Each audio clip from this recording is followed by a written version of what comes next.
And Israel has reportedly been given access to air bases on Iran's northern border, raising fresh concerns about a strike against Iran's nuclear sites.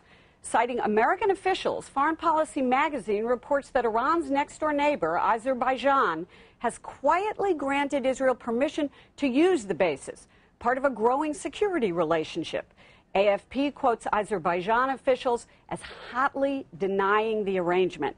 CNN's Tom Foreman is here to sort this all out for us. Tom, a little bit complicated. It is complicated, and it's created something of a firestorm here in D.C. as people debate this report in Foreign Policy magazine. Let's talk about what would be involved if this is correct. Israel's over here. If Israel decided that, in fact, it was going to strike Iran over here, it faces one inherent problem, and you can see it right here. There's more than 1,000 miles of distance between the two countries.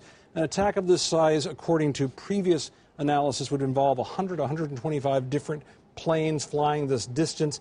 Over that distance, you're going to have to refuel the planes, which means you're probably going to carry fewer armaments because you're trying to get the most out of your weight of fuel and armament. So you have to get over there, which gives you basically one big strike to hit Iran. However, if they wanted to do this, and if American foreign policy is correct with this, then you might be talking about Azerbaijan up here, where we know there are about a half dozen bases, some of them former Russian bases.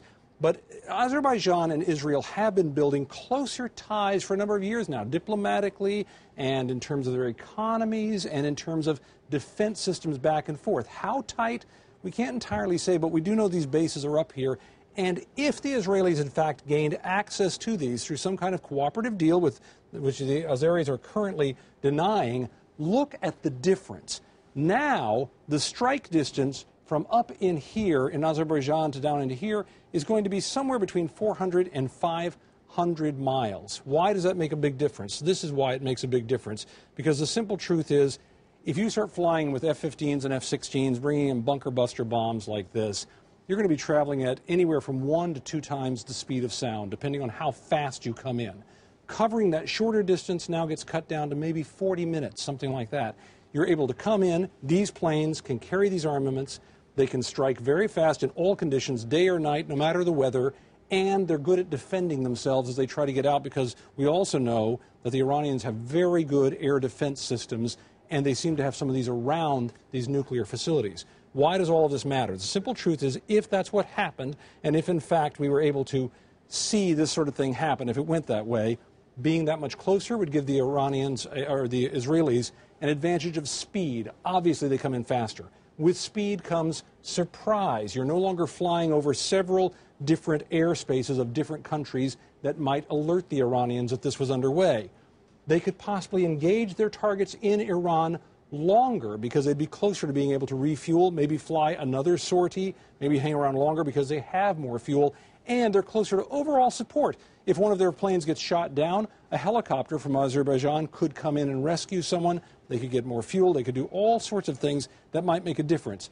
All of this is theory, Gloria. We don't know that this is necessarily what would happen, but this is why it would make a difference. If, in fact, it did happen, an attack from up here is much, much easier than an attack from over here. Gloria? So, Tom, we understand from Israel's point of view why this would be their plan, but aren't there some risks and a real downside here? Well, and I do want to point out that from the point of view of everybody involved, nobody seems to be saying this is happening. This seems to be based on U.S. intelligence sources and what Foreign Policy found it. Yeah, but there are risks here. Among the risks, the simple truth is Israel would absolutely face a counterattack from Iran if it did this. Part of your force is now up here, which means it's not over here to help with the counterattack as much as it might be able to. You're also committing a substantial portion of your Air Force up here. If it had a problem, you've lost it.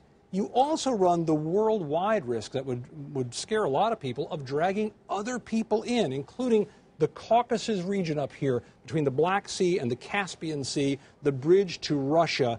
This is an area that's had a lot of troubles. If you had counterattacks this way and that dragged in other countries or even Russia, you have a totally, totally different confrontation than before. Again, I want to stress, this is all nothing but essentially theory at this point and sources that were reported by Foreign Policy magazine. We don't know that it would work this way, but you can see some of the complications, some of the potential advantages and disadvantages if it did. Gloria? Thanks, Tom. And as you point out, far from reality.